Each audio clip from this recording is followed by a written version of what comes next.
Hello, and welcome to yet another live stream with Tattered Cover. It's a pleasure to have you here tonight. My name is Adam. I'm the director of events for Tattered Cover.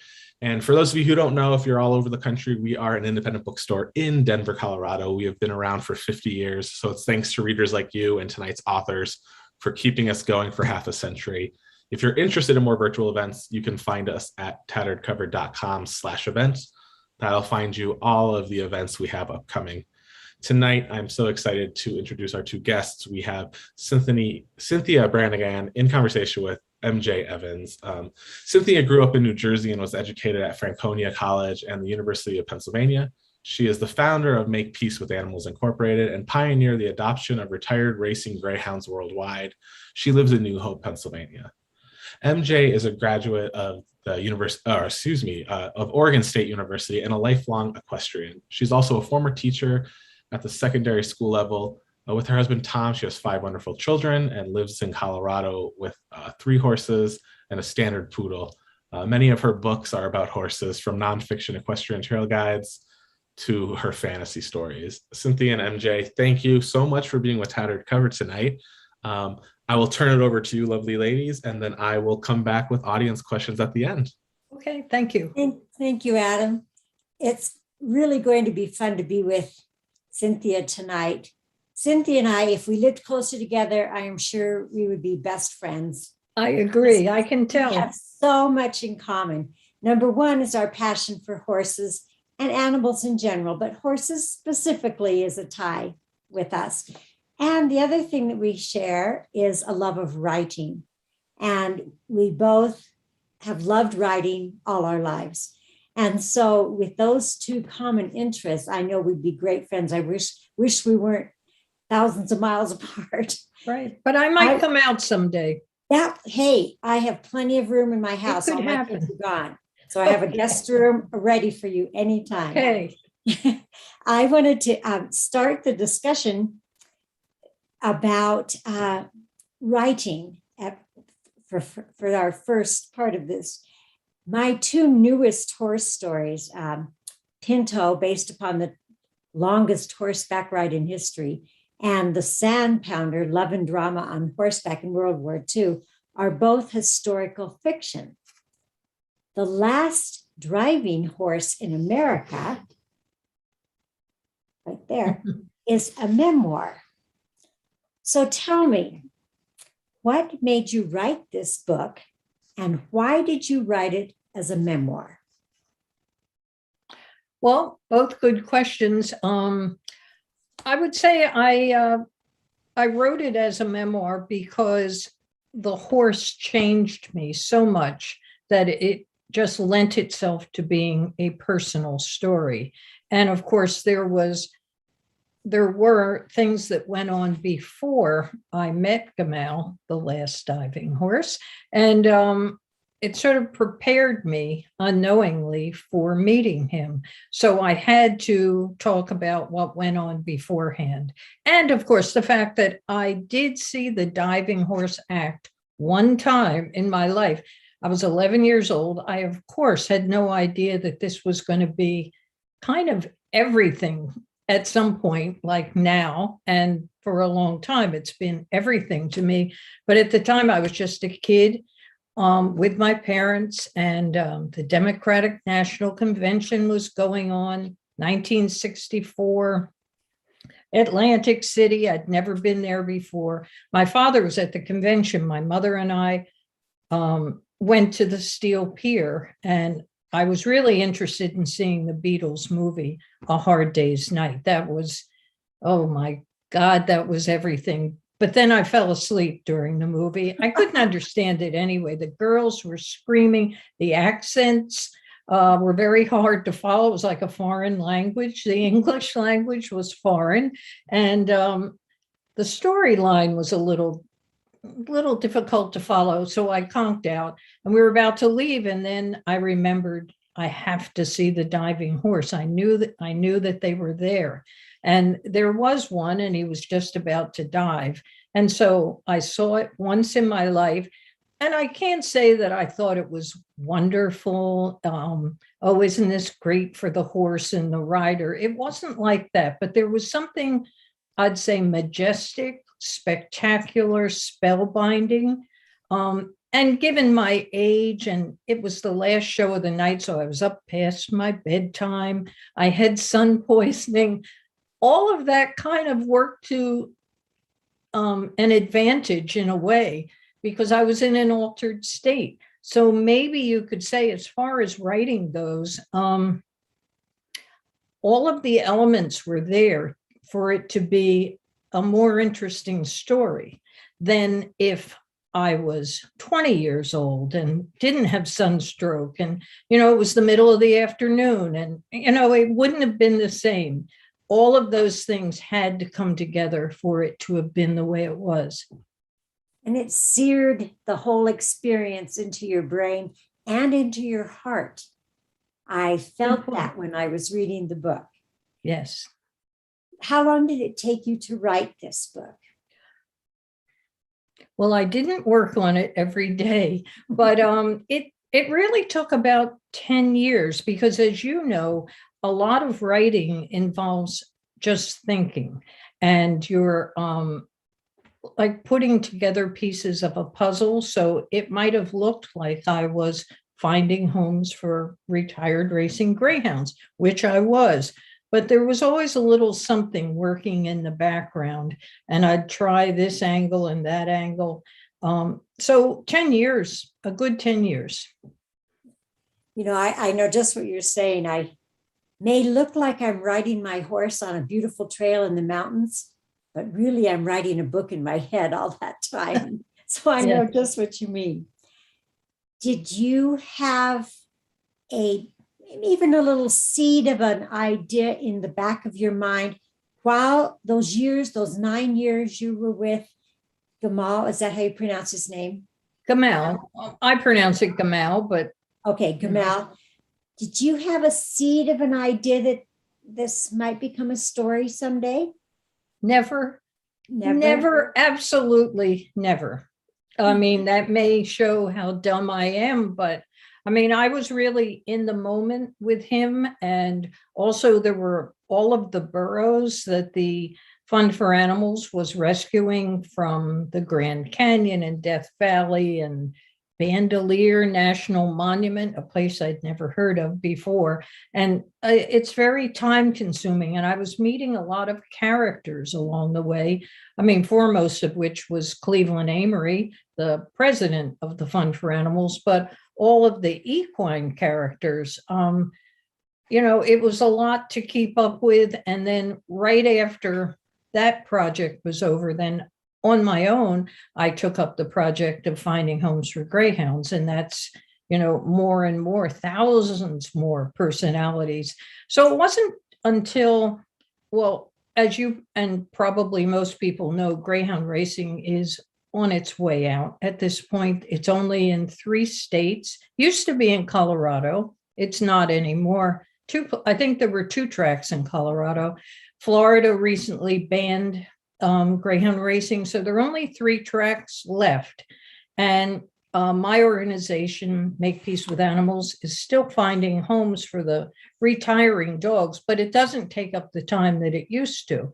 So that allowed me time to sort of reflect on what have I done with my life? I mean, when I was younger, it's what am I going to do with my life? And then, you start getting busy, and then it becomes, what have I done with my life? And the first thing that came to me was Gamal, because I considered him pivotal in my development, my personal development, and the way in which I chose to help animals. Since you bring that up, I'm going to skip to a different question. On page 153 of your book, you wrote, as time went on, though my encounters with him became less about our personal relationship and more about my relationship to the world. Can you explain what you mean by that? Yes. I'd like to think that it's true of many younger people that they get a bit involved in their own drama or melodrama. And when I would visit with Gamal at the farm, sometimes I would talk to him about, can you believe what that person did? Or I would real or imagine slights, or what am I going to do about this boyfriend? Or, in retrospect, petty nonsense. But through those periods where I could almost think of it as a meditation with him, a breathing meditation, all of that kind of fell away. And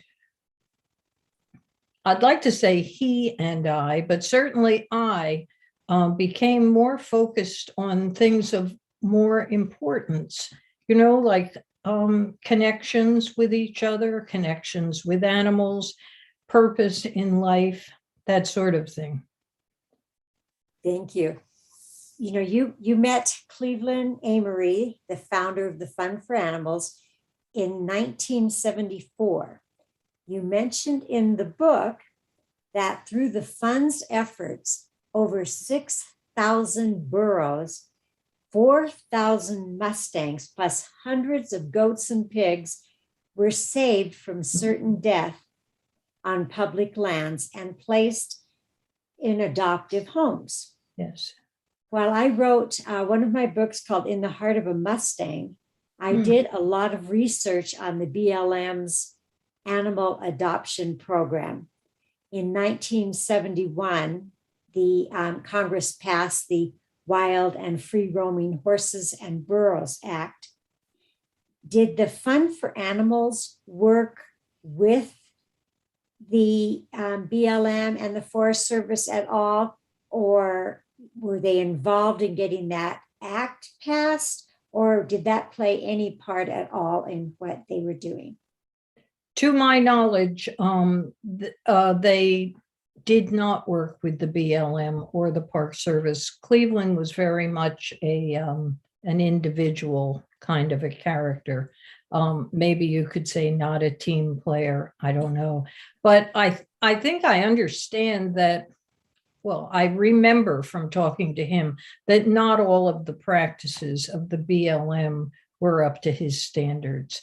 That in many cases they would send them, they would have auctions, and they didn't really look into who was buying them. And a lot of those Mustangs were sold for slaughter. Yeah.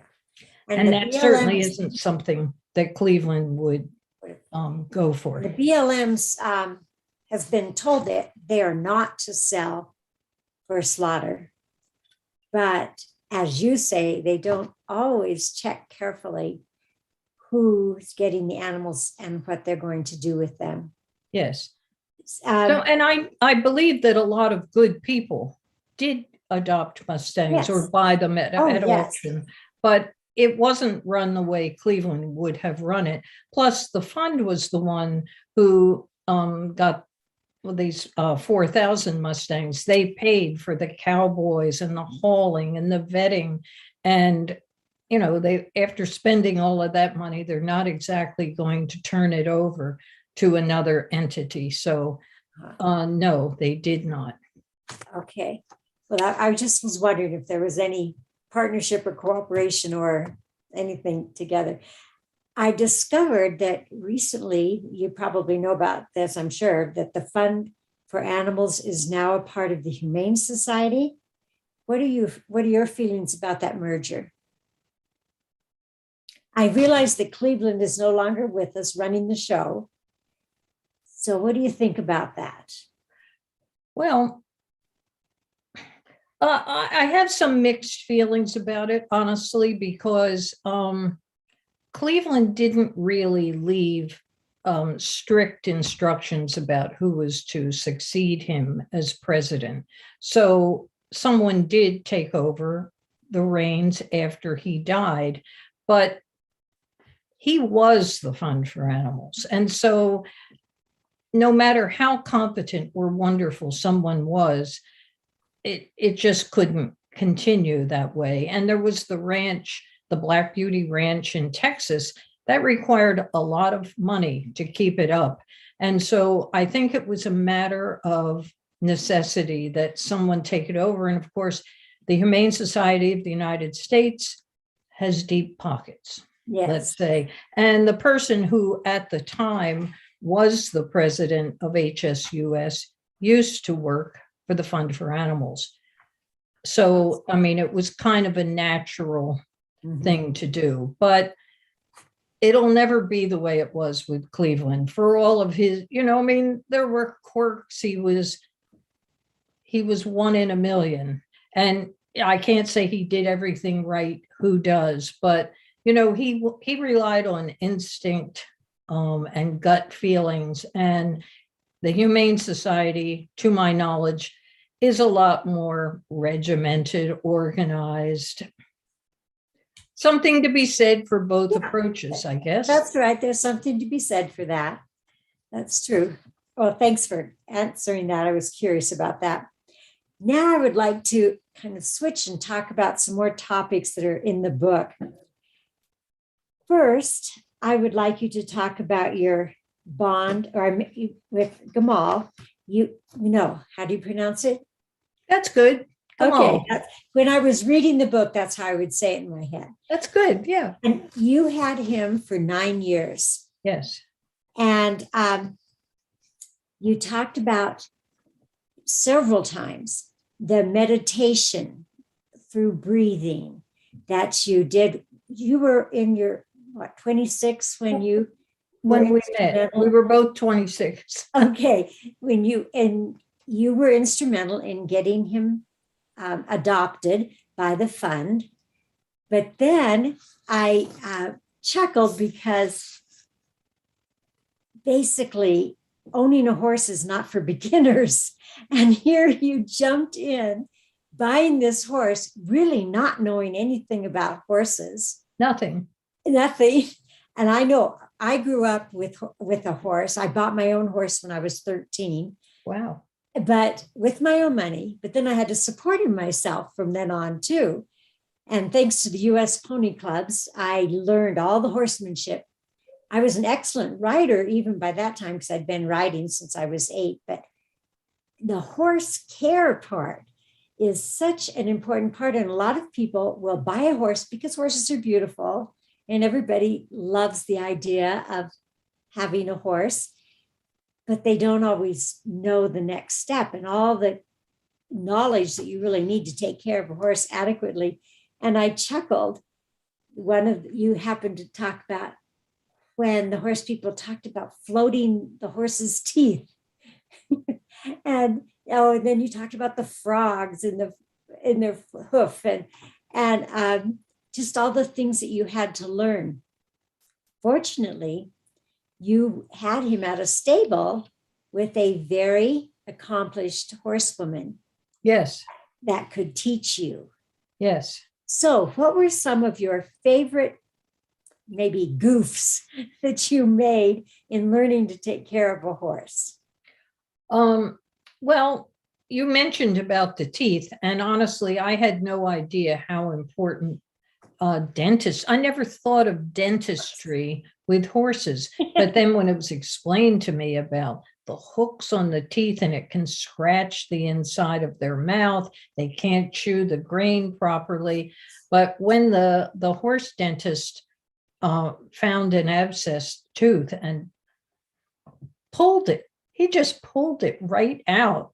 Even to this day, I think about that and I could almost faint, and just held it up like he pulled a fish out of a lake, and there it was, and it was bloody. And but honestly, he helped Gamal. But then, filing down the teeth with a big rasp and everything.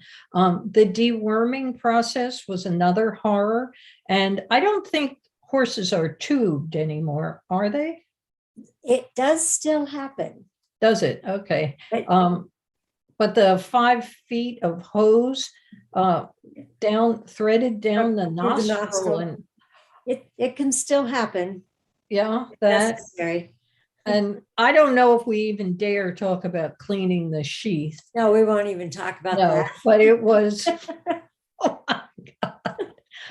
I knew nothing, but I knew I loved him. And whatever the vet and Wendy McCook, who was the owner of the stable, whatever they said he needed, I was all for it. Yeah. Well, she sounded like, from the book, like a wonderful mentor for you Yes. to teach you so much. And you've already mentioned you saw your first diving horse when you were 11 years old on the steel pier in Atlantic City. Mhm. That was in 1964, according to what I Yes. read in the book.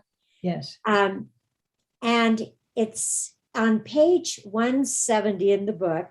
You explain how the diving horses are trained. Could you please tell our listeners about that? The training Yes. process, how to get a horse to dive off a 45-foot ledge.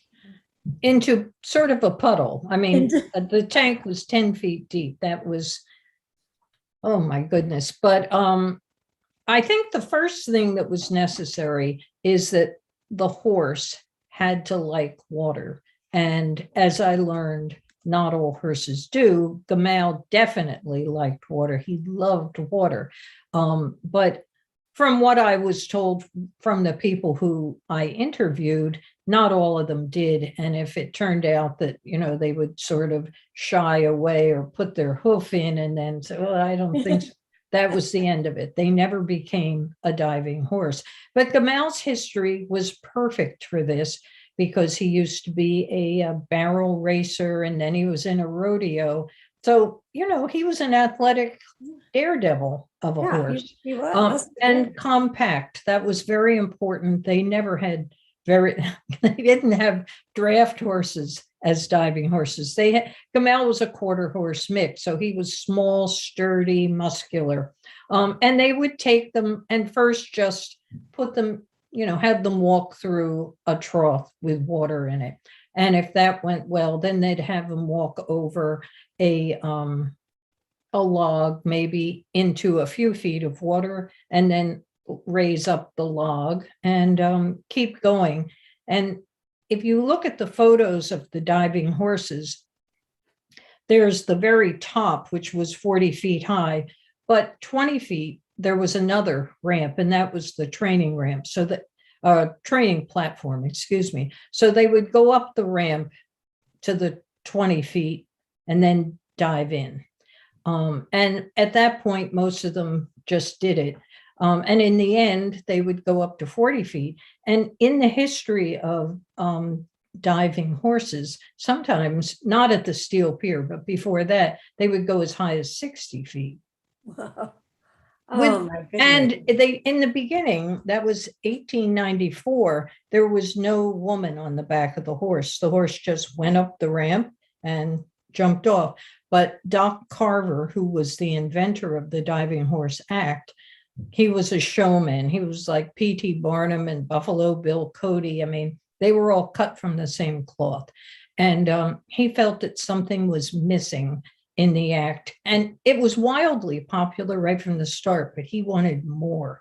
And then he thought, I know a woman on horseback. And he was right. So people wanted to see the woman, they wanted to see the horse, and they wanted to see them together. Well, some of our listeners may have seen the movie Wild Hearts Can't Be Broken. Mm-hmm. I know that was really my only exposure to diving horses, was that movie. Yes. And it's based upon Sonora Webster's life, and you talk about her in the book. After doing your research on the history of the diving horses and the different, as you were searching for Gamal's history, yes, what did you conclude about the overall risks to both humans and horses by doing this? Well, I think the women on horseback actually took more of a risk than the horse did. There was only one verifiable accident that happened, and it wasn't at the steel pier. It was before that, where Doc Carver happened to be out of town, and the person in charge decided it might be a good idea to have the horse jump off a pier. It was in California, jump right into the Pacific Ocean rather than into a tank, and then swim to shore. So one horse did it. It went fine. So then a mare did it, and she became spooked by the waves breaking in her face. And instead of heading towards shore, she headed out. And people went out with boats to bring her in, and she panicked even more. I'm so it's horrible to even talk about it now, but she drowned and they brought her back and they never tried that again. But from what I've heard, not only did Sonora Carver go blind, her retinas were detached because she didn't turn her head quickly enough when she hit the water. And back then, that was maybe 1931 or so. The eye surgeons weren't what they are today. They tried, but she became completely blind. But Lorena Carver, and neither one was really a Carver, by the way, but that's another whole story. But Lorena Carver also was legally blind. She could see shadows, but she was legally blind at the end. And I had read that all of the girls who kept at it for any amount of time would always, over time, they would break a rib, an arm, a collarbone. That was just part of the job. People actually volunteered to do that. Did don't the know. horses have trouble with their eyes? I hadn't heard of any. Okay. No, none. I noticed many of the pictures were taken, of course, for a spectacular view. Just after the horse leaps off the ramp, and his front legs are tucked in all those pictures. But by the time they hit the water, would they extend their front legs? I couldn't find a picture like that. Yes. So they Yes, they did. break the water with their front hooves. I guess that's what they were doing. Yes, they absolutely did. Okay. I have some photos of that. I have lots more photos, of course, than are in the That book. are in the book. There There was are a great limit. pictures in the book. They're Aren't they wonderful. great? I mean, Yes. wow. They're wonderful. Now, then I have to talk about one other section in the book. Many of our listeners are probably animal lovers, and many are probably horse lovers. But there was one section of the book that pulled at my heartstrings, and it was the account of the little burro Sparkplug's untimely death. I lost my fabulous dressage partner of 12 and a half years. When he was only 16, he died from a tear in his heart, and it was just sudden and completely unexpected. And I still hurt thinking about, I still cry about losing that horse. Can you tell? And so when I'm reading that part about Sparkplug and how heartbroken you were at losing that little burro, I'm just crying because I'm relating those same feelings to my losing Jazz. But can you please tell the listeners about the whole project that involved rescuing the burros from the bottom of the Grand Canyon? Sure, because that's a good, hopeful story. The Park Service had been waging a campaign against burros in Death Valley, but also the Grand Canyon for decades. These were animals that were feral, so they were originally domesticated, then over time, with very little contact with humans, they became sort of wild, but not quite. So they were in between, but they began reproducing as animals will. And the Park Service claimed that they were eating natural plants and vegetation, and basically they were like varmints or rodents or something. I mean, they just thought, let's get rid of them. And they had all kinds of wildlife biologists coming with facts and figures and why this had to be done. But they said there was no way to get them out of the Grand Canyon. They had tried. Well, wasn't much of an attempt, but the only real way to do it was to kill them, and that would save them. Kill them to save them. And the saving part was you'd save them from a horrible life where water was uncertain, food was uncertain, so better to kill them. Okay. Well, Cleveland Amory couldn't put up with that. There was no way. So um, he got a lawyer. They went before the judge. He filed an injunction, and the judge gave the Fund for Animals 30 days to get some, I can't remember, I think it was to get out 30 animals in 30 days. And once Cleveland worked with some cowboys, some of whom had previously been in rodeos. And rodeos, that wasn't a sport that he really was fond of, but their roping skills really came in handy. They knew what they were doing, and he appreciated it. He recognized their skill. And in the first day, they got out more burros than the Park Service had in decades. And so it was all set. So they went down to the bottom of the Grand Canyon. Some of them had to be airlifted out by helicopter. And it was Cleveland who didn't want a mother to be separated from her baby. And so he said, well, if you're going to lift them out, you have to do the two together. And they did, which that's the ultimate humanity as far as I'm concerned. And then others were put on giant pontoons and rafted down the Colorado River. But when they got out, they had some temporary corrals. But then the question was, well, where are they going to go now? Because that's, it was, I think the final number was 557. And so the fund bought land in Texas and started what Cleveland called the Black Beauty Ranch. So they went there, but not all of them could be adopted out in that general vicinity.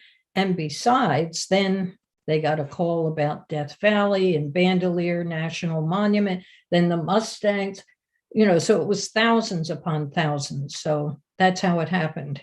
But it was a fantastic project, and really all of the credit goes to Cleveland.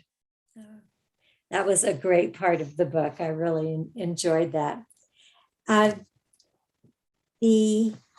Now, before we turn it over to questions, could you tell us a little bit about your new Greyhound rescue program and what you're working on now? Sure. I adopted my first Greyhound in 1987. He was a dog who had been in several homes. The woman who found him these homes wasn't doing Greyhound adoptions anymore.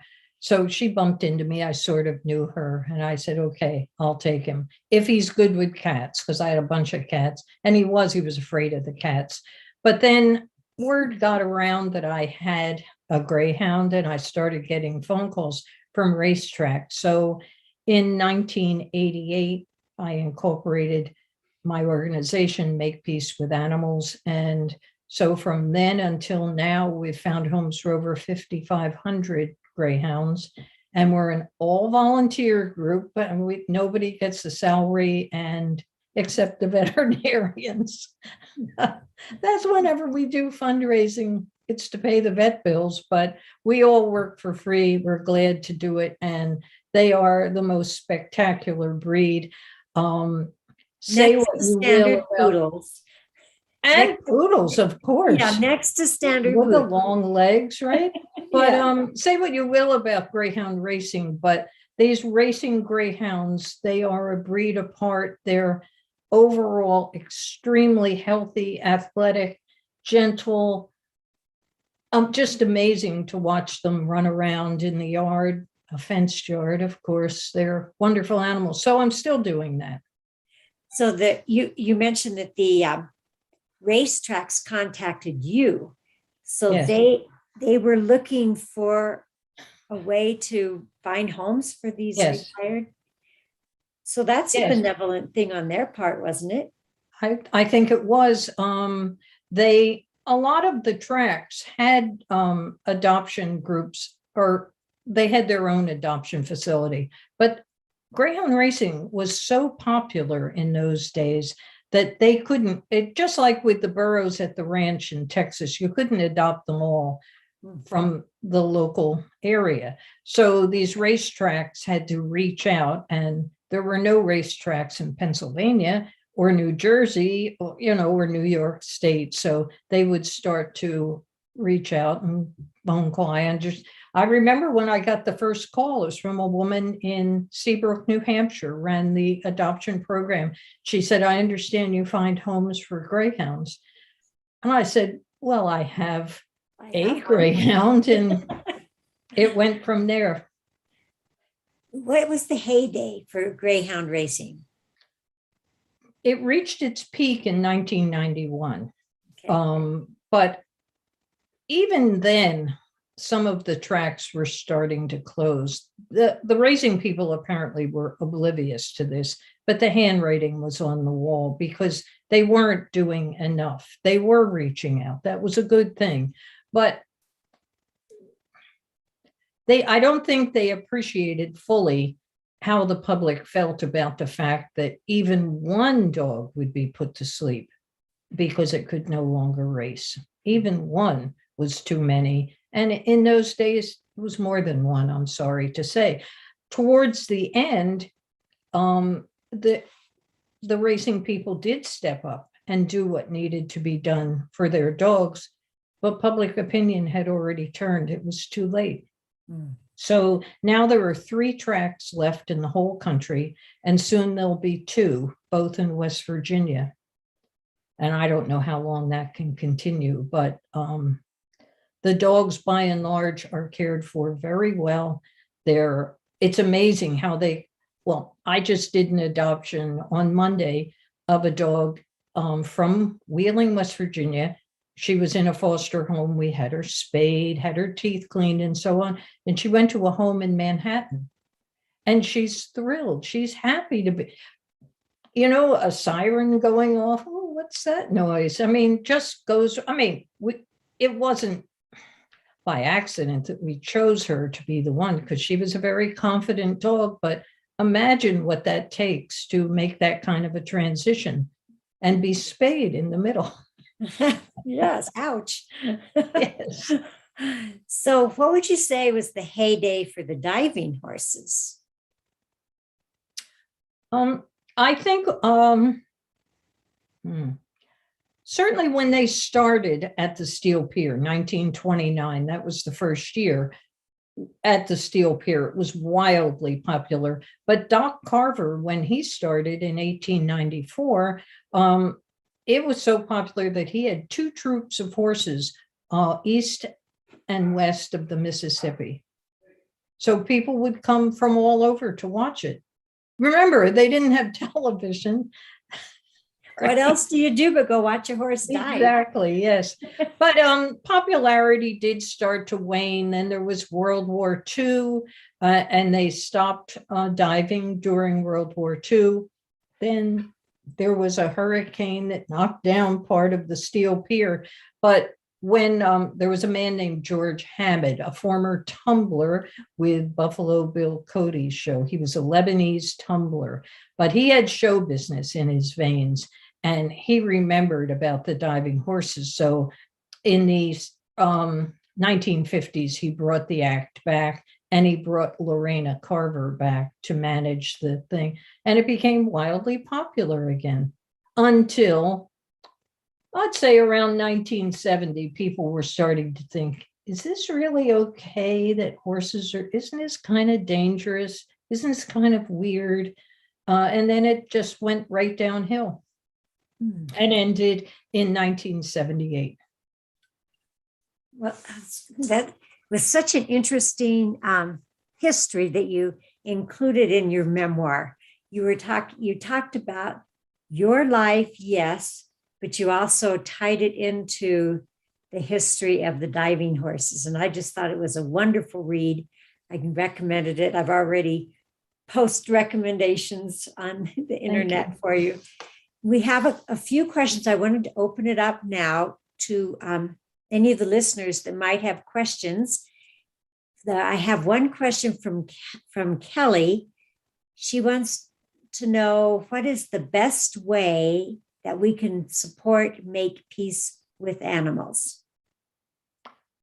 That's an awfully nice question. Well, you can go to our website, I think, and see what we do. It's makepeacewithanimals.org.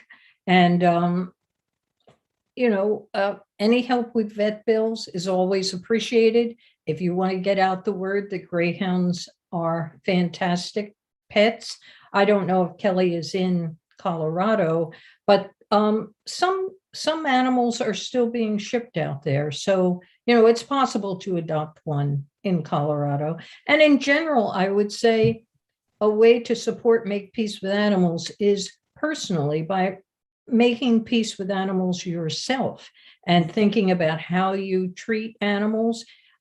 If you see a wrong, nicely say something about it, not, hammer and tongs, but, bring up questions, even if it's in your local town. It doesn't have to be on a large scale.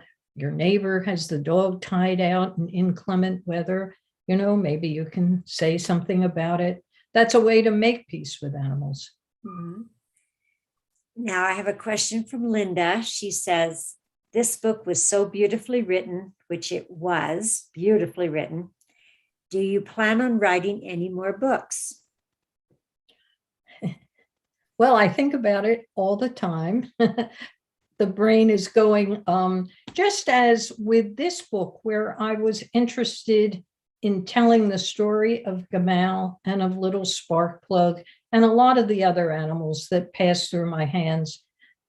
There are a lot of other animals who I've met, and it irks me to think that their stories won't be told, that they'll be forgotten, because, they're fully formed beings. They're just not human beings. So, I keep track of it. I take notes all the time and kind of rolling it around in my head at this point about how I want to proceed. But I do want to tell more stories about animals. I can relate to that. My story, Pinto, based upon the true story of the longest horseback ride in history. I wrote the book like Black Beauty from Pinto's point of view. From 1912 to 1915, he was one of the horses that the overland Westerners rode to every state capital in the Union, 20,300 miles. They wore out 17 horses on this journey, and only Pinto made it the whole way. Wow. So I had to read it. I promise. I will get I had to write the story about Pinto and have him tell his story, because it just relates just to what you were saying. There are animals whose stories need to be told. Yes. And there are people like us who like to do that. Right. Well, thank you both so much for talking virtually to tattered cover readers. I know, MJ, you are in Colorado, but Cynthia, you're out back in Pennsylvania, correct? So it's just great we can connect people like this. Yes, so I'm grateful for the opportunity. Thank you. Of course. And I want to thank all the listeners out there, the readers out there. As a reminder, this will live on our YouTube page, so it could be reshared many, many times that people could enjoy this down the road. But I want to thank you both for doing this with Tattered Cover tonight. Thank you. I appreciate it. Thanks for inviting us. It's been really fun. Definitely. And thank you again to all the readers out there. Mhm.